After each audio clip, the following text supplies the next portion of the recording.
我係輕鬆做安做 N， 又係嚟幫大家顯化願望嘅時候啦。好啦，咁我上個禮拜咧就講過關於女性能量啦，咁然後當然我就收到男性會員嘅 message 啦，就話喂，我都想要一啲關於男性能量嘅 video 啊，因為男人咧都要承受好多壓力噶嘛，同埋都會失戀，都會唔開心噶嘛。咁究竟點樣可以補充到男性嘅能量咧？咁其實咧男性能量咧喺身心靈嘅即係顯化法則裏面咧，唔係淨係指男人先至有嘅能量嘅，即係雖然佢係一個男性嘅能量啦，咁但係咧其實佢係一種喺結構啊、行動啊同埋保護嘅宇宙能量嚟嘅。咁如果咧話女性能量係水嘅話咧，即係關於美感啊、感受啊、直覺啊、磁場啊呢啲咧，咁男性嘅能量咧就係我哋嘅裝水嘅容器。我哋係點樣去運作呢啲女性嘅能量咧？我哋點樣去利用呢啲水咧？即係如果冇一個容器嘅話，你啲水就會瀉晒出嚟㗎啦嘛，你就會成個人好混亂啦。所以點解女仔咧成日都係偏向會好多嘢諗啊，可以 multitask 啊，但係男人咧就好聚焦喺一樣嘢嗰度嘅，即係佢好 focus 喺一樣嘢度嘅。因為女仔好多小劇場㗎嘛，咁但係男仔就唔係嘅，即係如果同你嗌咗交嘅，我去瞓覺先啊，即係呢個比較落地咁樣去解釋男同女嘅分別啦。咁但係咧我哋如果要去深度拆解男性嘅能量咧，即係點樣先為之係一個平衡嘅狀態咧？無論男仔定女仔咧，其實男性同埋女性嘅能量都應該係平衡㗎嘛。即係當然啦，對於健康嘅男性啊，男性嘅能量要多啲啦，女仔都一樣啦，女性嘅能量係要多啲啦，咁先可以達到陰陽嘅平衡啦。咁所以唔係話因為我係女仔我就完全冇男性嘅能量，唔係咁樣，但係我哋要去平衡翻兩樣嘢啦。咁好啦，嗱，首先啦，女性嘅能量咧喺潛意識裏邊咧，即係喺顯化嚟講咧，佢就係透過我哋嘅想像力啦，我哋諗嘅嘢啦，我哋嘅直覺啦，我哋點樣去感受呢個世界啦，去吸引個豐盛。咁但係男性嘅能量咧，就係透過一啲好踏實嘅行動啊，即係我要去做決策啦，我要決定呢一樣嘢啦，我要跳出我嘅舒適圈啦，我要行動啦，咁就將我哋顯化嘅靈感啦，即係我哋所諗嘅一啲 ideas 咧，就變成一啲實際嘅行動啊嘛。咁而男性嘅能量咧，健康嘅指標係咩咧？就係其實佢會係一道健康嘅防火牆啊，即係話咧，我哋可以保護到自己嘅能量咧，唔俾外界嗰啲咁樣嘅講法啊、諗法啊、一啲負面嘅能量入侵啊。有好多女仔咧，成日都話好容易俾人影響啊，即係自己嘅內心唔夠堅定啊。咁其實咧都係因為未必係因為佢哋嘅女性能量過剩喎，而係佢哋本身缺少能量嘅喎。即係無論係女仔嘅能量或者男仔嘅能量都不足喎。咁而如果你嘅能量係平衡到嘅話咧，其實男性嘅能量都係可以幫到我哋去set 一個 boundary 啦。即係有好多人咧話佢唔識 say no 嘅，人哋拜託親佢啲咩咧，佢都會好委屈地覺得啊好啦好啦，因為佢驚冇咗呢一個人啦，或者驚如果自己唔做呢一樣嘢嘅話，咁嗰啲人咪唔中意我咯。又或者因為佢太容易俾人影響到，所以其實佢唔識 say no， 即係人哋同佢講咩，咁佢好啦好啦咁樣，咁但係事後又好後悔啦。咁所以咧，其實男性嘅能量咧 ，masculine energy 咧，就係可以幫我哋咧去保護翻我哋自己啊，即係有一個保護網啦，可以幫我哋提供到安全感啦，幫我哋去捍衛翻我哋自己啦。通常點解啲人成日抨擊啲女仔咧，成日發癲啦，男人就理智好多嘅，好理性嘅，即係你哋大部分人都會咁樣形容你哋嘅另一半噶嘛。的而且確，女性嘅能量咧係幫助我哋即係感受啊嘛，咁所以會有好多情緒啦，會有好多嘅 ideas 啦，會有好多嘅直覺啦。咁而男性嘅能量咧，如果係 balance 嘅話咧，佢就會好理智地知道啊，我邊樣嘢要去做，我幾時應該 say no， 幾時應該停止啦，唔好再咁泛濫啦，將啲情緒。你會知道啊，下一步應該點樣做，或者啊，我而家唔搞咁多嘢住啦，我去休息先啦。但係咧，如果你係缺乏男性能量嘅話咧，就會變咗你呢度又諗下，嗰度又諗下，跟住然後永遠咧又唔知道下一步應該做咩，或者你有好多 idea， 但係你永遠都唔會落實去執行嘅。咁呢一個咧都係缺少男性能量嘅一個狀態啦。咁而女性嘅能量咧係向外伸展嘅，簡單嚟講咧就係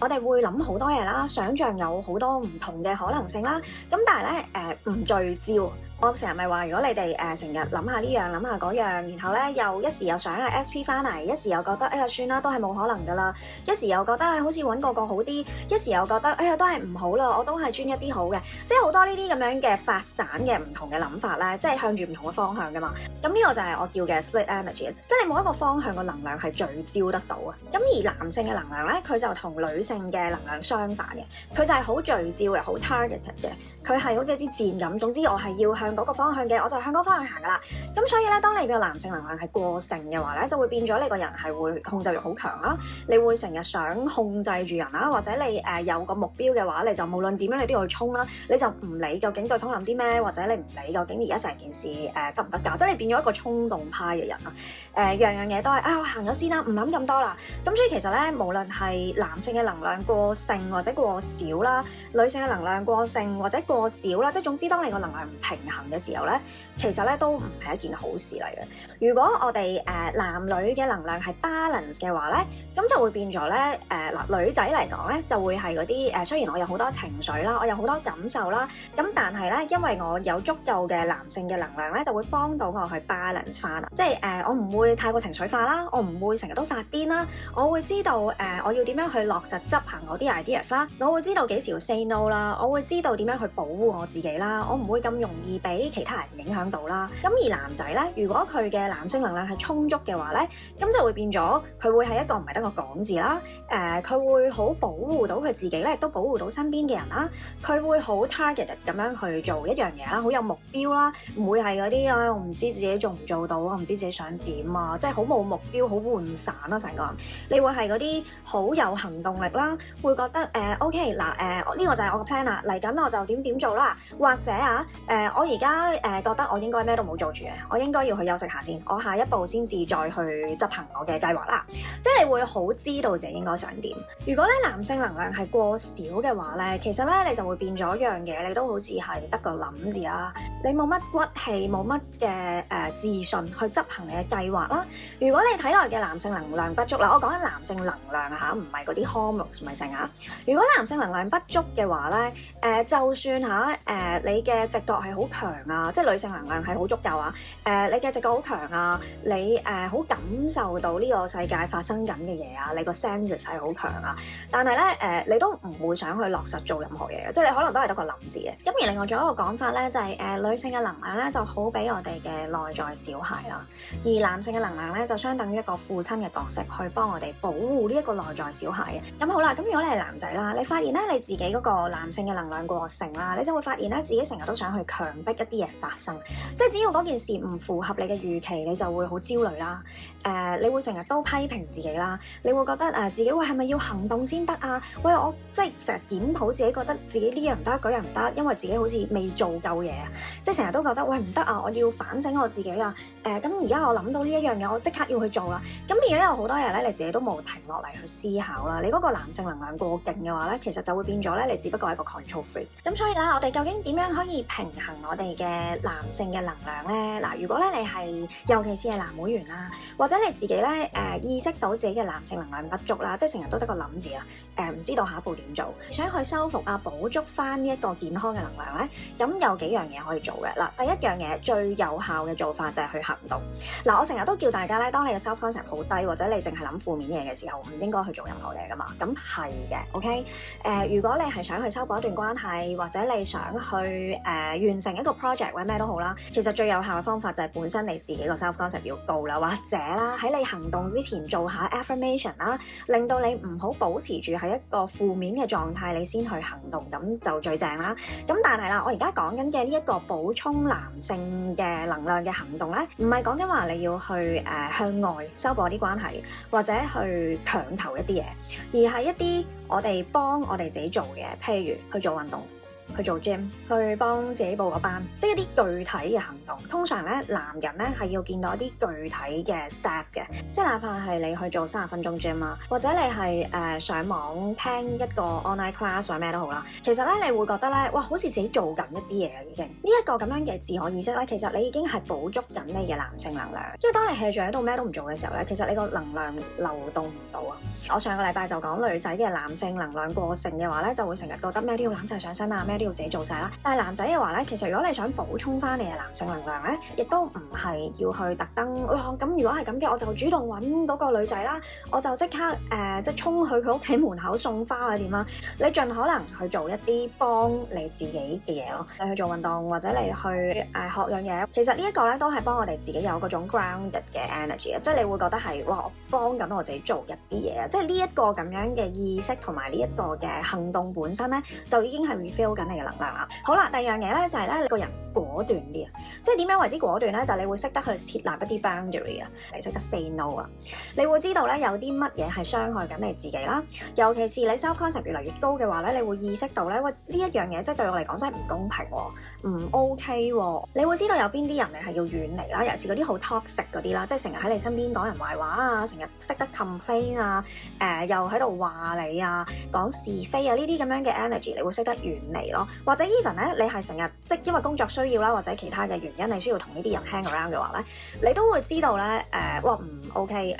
我會識得點樣左耳入右耳出啊，我會知道點樣去保護我自己啊。咁所以你要有意識地去進行呢個，我要拒絕呢個能量啦嘅一個行動嘅一個意識咯。好啦，第三咧就係咧，你哋成日喺顯化嘅途中咧，都會有好多 ideas 噶嘛，即係我做咗啲 affirmation 啊，有時個腦咧可能閃過一絲嘅靈感，即係覺得好似要去揾對方，即係或者你有一啲 business 嘅 ideas， 或者你有一啲嘅諗法啊，覺得係應該要去做嘅。咁但係咧，你有個信心可能未係去到好足夠，令到你去真係 take action 啦。咁呢個時候咧，都唔代表你係要夾硬逼自己去衝過去啦就做啦，因為通常個結果都係唔好噶嘛。咁所以咧，你可以首先將呢啲 idea 寫低啦。你會知道 OK 嗱，呢啲就係我諗到出嚟嘅嘢啦，我嘅諗法啦。我嚟緊咧就會係一個最適合嘅 timing 啦。第二個宇宙俾啲 signal 我，令到我知道OK 啦，而家可以去做啦。又或者我自己會覺得自我感覺幾良好喎，即係我想真係做一啲嘢咯，我就做咗佢啦。所以咧，成件事就係我哋好平衡到我哋男女性嘅能量啊。我會知道呢啲就係我有嘅 ideas 啦，呢個就係女性能量，即係嗰啲直覺啊，所有嘅嘢帶俾我哋嘅嘢啦。而我就將呢啲 ideas 寫低佢，令到我知道我幾時應該要行動。OK， 咁所以咧，如果你要去 refill 翻你嘅男女性嘅能量咧，女性嘅話記住啦，我哋就係要去感受呢個世界啦，平衡翻自己嘅身心靈啦，即係做一啲享受嘅嘢啦，或者更加重要嘅就係識得去保護自己嘛，即係知道我幾時應該要落閘啦，幾時有啲嘢我係應該理智啲去對待啦，唔應該係好似情緒泛濫咁，因為你愛嗰個人你就咩都衝埋去，就為佢犧牲為佢做啦，亦都會識得點樣去保護自己，拒絕一啲負面嘅能量。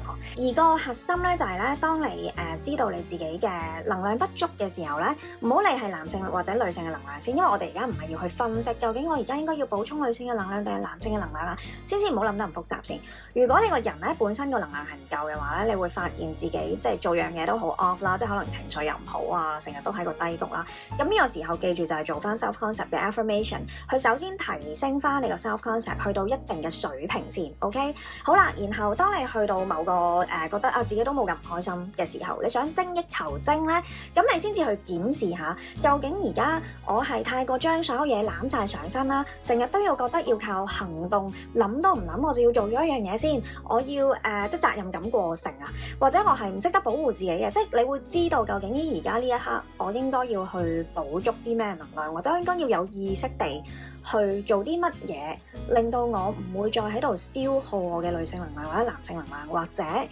我會知道原來我個人淨係得個諗字喎，我係唔行動嘅喎，咁你會知道你嘅男性能量唔足夠啦。你唔識保護自己嘅話，你會知道你係男性能量唔足夠啦。咁所以如果男仔你覺得哇呢一刻真係覺得好慘啊，即係成日都俾女飛啊，成日都話你咩冇咗自己啊，成日太過索求對方嘅能量啊，你發現你自己係即係處理唔到呢啲壓力嘅話咧，咁你知道第一樣嘢 raise 你嘅 self concept 啦，第二就係去落實做一啲行動咧，去 refill 翻你嘅能量。但係講緊嗰啲行動係你自己一個人嘅事啊，即係講緊話你去做運動，你去上個堂，你去散個步，而頭先有講過啦，適當地 say no 啦。嚟緊我都會錄翻段 affirmation 片啦，再加埋頻率啦，因為上個禮拜我錄嗰段女性 feminine energy 嘅 affirmation 片，加咗 frequency 入去咧，大家覆翻我都話覺得好有啊，感受到一啲嘢。咁所以我嚟緊都會加翻唔同嘅 frequency 落我啲 affirmation 嗰度啦。咁嚟緊我會拍一條專係課男性能量嘅，咁唔係淨係男性嘅學員要去聽啦。如果你係覺得你自己成日都拒絕唔到人啊，或者係唔識保護自己嘅話咧，咁你都可以聽。呢個就係我今段片想去補足翻嘅一啲資訊啦，令到男性嘅會員都可以受惠啦，唔係淨係女仔啦。咁好啦，咁我嚟緊亦都會再拍多啲關於量子力學嘅片嘅，因為大家似乎對呢一方面都好有興趣啦。咁所以嚟緊繼續留意我呢個 channel 啦。咁我哋下次再見啦，拜拜。